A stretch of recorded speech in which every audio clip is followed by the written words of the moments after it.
Hai para pejuang buah hati, balik lagi ke channel YouTube saya, Dr. Indah Anwar, spesialis kebidanan dan penyakit kandungan. Saya berpraktek di Morula IVF Jakarta. Pada kesempatan kali ini saya akan membahas sesuatu yang sering ditanyakan pasien tapi memang susah atau biasanya tidak begitu dimengerti oleh pasien. Masalah sebenarnya adalah pada pasien-pasien yang susah hamil atau infertil, antara lain akan diperiksa masalah sperma dari suami, misalnya dengan melakukan analisa sperma. Nah, hasil analisa sperma ini yang menentukan apakah sperma dari suami bisa untuk menghamili secara alami atau harus inseminasi maupun bayi tabung.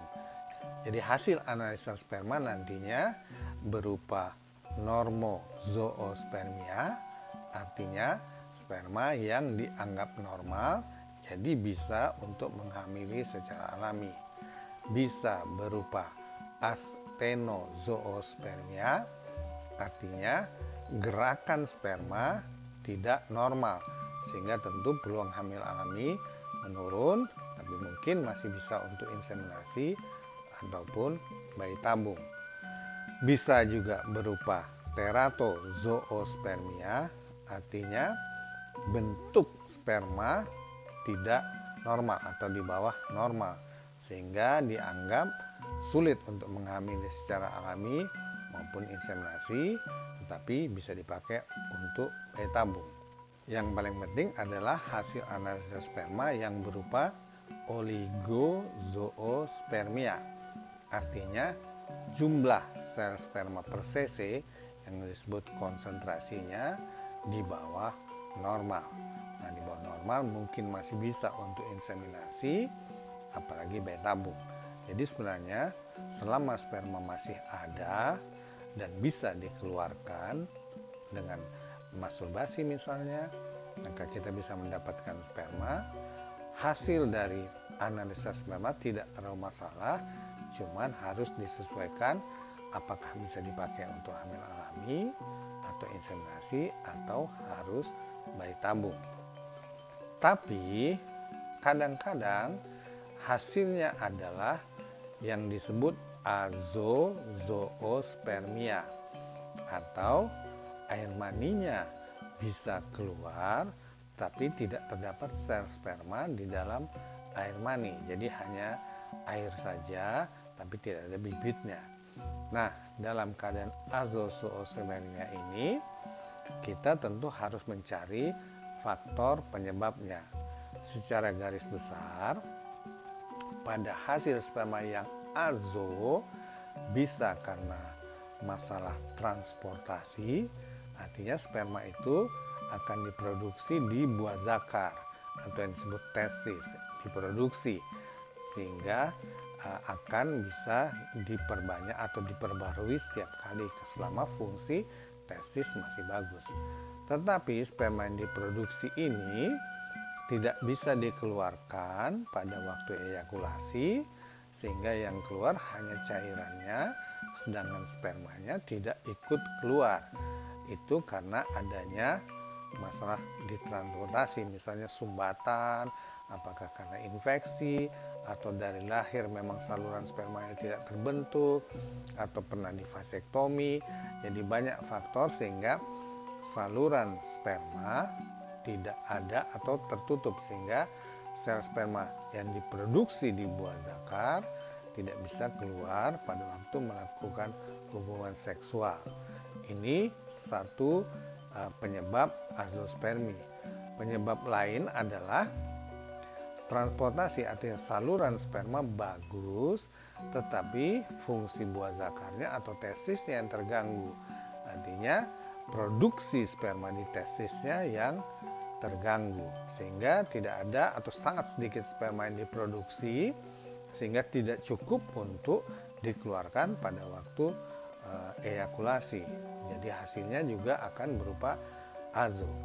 Nah, kenapa sampai terjadi produksi sperma di buah zakar itu terganggu? Ada banyak kemungkinan penyebabnya antara lain infeksi misalnya, atau pernah trauma atau cedera, atau masalah hormonal misalnya. Tetapi yang sering juga ditemukan adalah adanya gangguan pada kromosom Y. Artinya pada laki-laki kromosomnya adalah XY. Nah, pada kromosom Y ini antara lain terdapat pusat-pusat produksi atau yang mengatur produksi sperma. Kalau salah satu pusat pengatur produksi sperma ini terganggu atau hilang, yang disebut dengan mikrodilesi, maka produksi sperma di testis bisa terganggu. Tergantung tipe dari mikrodilesi, yaitu bagian kromosom E yang hilang, tergantung tipenya, maka mungkin masih ada sperma yang diproduksi tapi kemudian akan terjadi penurunan. Tetapi ada yang menyebabkan sperma sama sekali tidak bisa diproduksi, hingga mengakibatkan hasil yang azo tadi. Hasil yang berupa mikrodilesi tentu tidak bisa diperbaiki karena ini adalah masalah kromosom, sehingga akan dicoba untuk mencari sperma langsung di pabriknya, yaitu di buah zakar atau testis dengan operasi kecil yang disebut testicular sperm extraction, ataupun harus disayat sedikit buah zakarnya yang disebut PESA atau MESA, sehingga kita mungkin masih bisa mendapatkan sperma langsung di testis atau di buah zakarnya.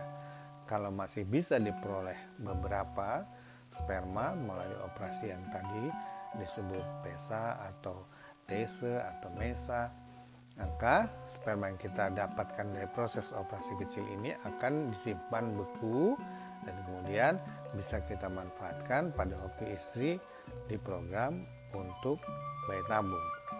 Jadi istilah mikrodilesi sebenarnya adalah masalah kelainan pada kromosom Y dari suami, di mana pusat-pusat kromosom di kromosom Y-nya yang berfungsi untuk mengatur produksi pembentukan sperma tidak ada atau hilang, maka disebut mikrodilesi, sehingga sperma atau buah zakar tidak bisa memproduksi sperma. Ini antara lain penyebab terjadinya azospermia, yaitu tidak ditemukannya sperma pada ejakulat atau pada air mani, sehingga tentu tidak bisa atau tidak mungkin terjadi kehamilan secara alami maupun inseminasi. Mudah-mudahan keterangan saya ini bisa menambah pemahaman mengenai masalah azospermi, masalah mikrodilesi yang sering tidak dipahami oleh pasien sebelumnya. Jangan lupa subscribe. Salam 2 garis biru.